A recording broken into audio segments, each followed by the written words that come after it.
ओहद की जंग जीतने के बाद अबू सुफियान फुल कॉन्फिडेंस में आ गया कि अब तो हम इन मुसलमानों को छोड़ेंगे नहीं। तो उन्होंने पूरे अरब से 10,000 लोगों की फौज तैयार करना शुरू कर दी। 10,000। पता है 10,000 कितने थे? पूरे मदीना की आबादी, बड़े बच्चे औरतें बूढ़े सब मिला के भी 10,000 की टोटल आबादी नहीं थी मदीना की। काफिरों की इन तैयारियों का जब रसूलुल्लाह सल्लल्लाहु अलैहि वसल्लम को पता चला तो उन्होंने जल्दी एक मीटिंग बुलाई जिसमें सबको पता था कि लड़ाई तो इम्पॉसिबल है, कुछ और ही करना पड़ेगा। इस मीटिंग में एक फॉरेन नेशनल सलमान फारसी भी बैठे हुए थे। उन्होंने एडवाइस दी कि देखो, मदीना वैसे भी तीनों तरफ से पहाड़ों की वजह से सेफ है, हमें सिर्फ एक साइड को सिक्योर करना है और वो है मदीना की नॉर्दर्न साइड। और मदीना के अंदर जो यहूदी हैं तो वो तो हमारे दोस्त हैं, हमें उनसे कोई मसला नहीं। तो अगर हम सिर्फ इस एक साइड पर एक ट्रेंच या खंदक बना लें तो तब हो सकता है कि लड़ाई का हमारे पास कोई चांस हो। ये राय सारों को बहुत पसंद आई और डायरेक्ट ट्रेंच पे काम शुरू हो गया। हर 10 सहाबियों को 120 फुट जगह खोदने का टास्क दिया गया और ये सारा काम इनको ऐसी हालत में करना था कि धूप की वजह से पेट पर पत्थर बांधे हुए थे। इन टोटल मुसलमानों ने बहुत ही कम अरसे में मदीना की नॉर्दर्न साइड पे 6 किलोमीटर की ट्रेंच बना दी। मक्का वालों की फौज पहुंची तो टेंशन में पड़ गई, यार ये क्या है, ये तो हमने सोचा ही नहीं था।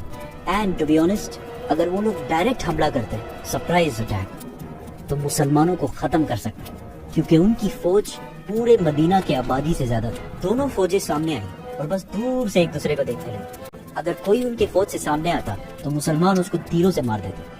काफी दिन यही सिस्टम चलता रहा और आखिर काफिरों के एक ग्रुप को गुस्सा आया और उन्होंने किसी तरीके से उस ट्रेंच को क्रॉस करके अंदर घुस गए। और इस ग्रुप में अबू जहल का वही बेटा इक्रिमा भी था, लेकिन हजरत अली ने जाके उनके लीडर को मार दिया और वो सारे वापस भाग गए। ऐसा लग रहा था कि क्लियरली मक्का वाले जंग हार रहे हैं। लेकिन यहाँ अबू सुफियान ने एक बहुत जबरदस्त गेम खेला कि मदीना के अंदर तो हम नहीं घुस, लेकिन मदीना के अंदर जो यहूदी हैं उनको मुसलमान कभी अच्छे नहीं लगते। उनको अगर हम किसी तरह कन्विंस करें और वो मुसलमानों के घरों में उनकी औरतों और बच्चों पर हमला करें तो मुसलमानों को जरूर पीछे हटना पड़ेगा और हम इन पर हमला कर देंगे। और यहूदियों ने डायरेक्ट हाँ कर दी और सारे मुआहदे जो मुसलमानों के साथ किए थे तोड़ दिए।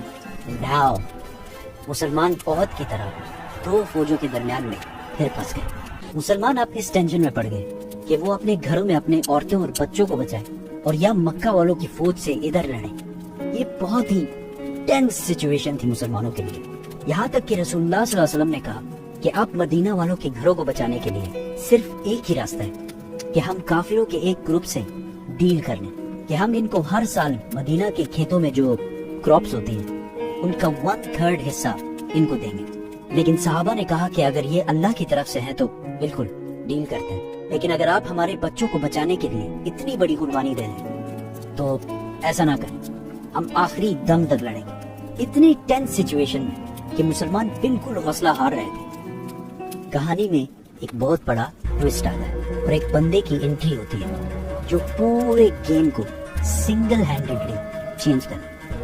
नेक्स्ट डे काफिरों की फौज से एक बंदा सामने आ गया। आप सल्लल्लाहु अलैहि वसल्लम के पास आकर उन्होंने कहा कि मैंने इस्लाम कबूल कर लिया है, लेकिन इस बात का किसी को नहीं पता, बताएं मैं आपकी क्या मदद कर सकता। रसूलुल्लाह सल्लल्लाहु अलैहि वसल्लम ने कहा जो भी तुम कर सकते हो करो, हम बहुत मुश्किल में इस टाइम।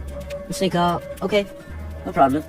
वो सीधा गया यहूदियों के पास और उन्हें कहा कि मक्का वाले बहुत बड़े धोखेबाज लोग हैं, उनका साथ कभी नहीं देना। अगर उन्हें थोड़ा भी लगा कि वो हार रहे तो वो तुम्हें यहीं छोड़कर वापस चले जाएंगे और फिर मुसलमान तुम्हें नहीं छोड़ेंगे। हाँ, अगर फिर भी डील करनी है तो उनसे गारंटी के तौर पर कुछ बंदे जरूर मांग लेना, अगर वो सच्चे हैं तो वो जरूर देंगे। इसके बाद वो सीधा काफिरों के पास गया और अबू सुफियान को कहा कि यहूदियों ने कभी किसी से वफा की? तुम बता। यहूदी और मुसलमान सारे मिले हुए। ये दिन मक्का वालों ने यहूदियों से कहा कि बस हम हमला कर रहे हैं, तुम लोग भी हमला करो मुसलमानों को हमेशा के लिए वंस एंड फॉर ऑल। यहूदियों ने कहा बिल्कुल हमला हम करेंगे, लेकिन आप हमें कुछ बंदे तो प्रोवाइड करें एज ए गारंटी। मक्का वालों ने यहूदियों की बात नहीं मानी। यहूदियों को जब पता चला कि उन्होंने कोई भी बंदा हवाला नहीं किया तो उन्होंने भी कहा ये हमारे साथ धोखा कर रहे हैं और इस तरह यहूदियों और मक्का वालों की अलायंस टूट गई और मुसलमान दोबारा गेम में वापस आ गए, क्योंकि अब उनका दुश्मन सिर्फ उनके सामने खड़ा था और मदीना के अंदर से सारे खतरे खत्म हो गए।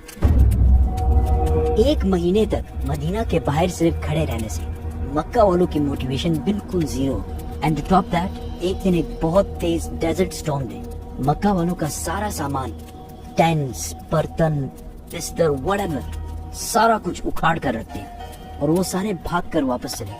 جیسے ہی مکہ والے واپس گئے، مسلمانوں نے اپنی اٹینشن یہودیوں کی طرف کی۔ رسول اللہ صلی اللہ علیہ وسلم جب مدینہ ہجرت کر کے آئے تھے تو انہوں نے یہودیوں کے ساتھ ایک کانسٹیٹیوشن بنایا تھا کہ یہودی اپنے قانون اور لاز سے رہیں گے اور مسلمان اپنے قانون سے رہیں گے۔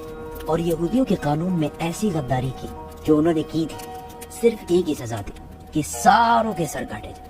یہودیوں کے لیڈر نے اپنے لوگوں کو ایک مشورہ دیا کہ ہم ایسا کرتے ہیں کہ اپنے عورتوں اور بچوں کو خود قتل کرتے ہیں اور پھر مسلمانوں سے آخری دم تک لڑتے ہیں۔ لیکن کسی نے بھی اس کی بات نہیں مانی۔ رسول اللہ صلی اللہ علیہ وسلم نے سعد بن معاذ کو فیصلہ کرنے کا حکم دیا۔ سعد بن معاذ نے فیصلہ کیا کہ ان کے بچوں اور عورتوں کو رہنے دیا جائے اور ان کے مردوں کے سر کاٹ دیے جائے۔ یہودیوں کے قانون کے حساب سے یہ ایک کم درجے کی سزا ان کو دی گئی۔ اس کے بعد پورے عرب کو سمجھ آ گئی کہ مسلمانوں کے ساتھ اب اور کچھ بھی نہیں ہو سکتا، اور مسلمان پہلی بار ایک فری اور اسٹرانگ کنٹری بننے لگے۔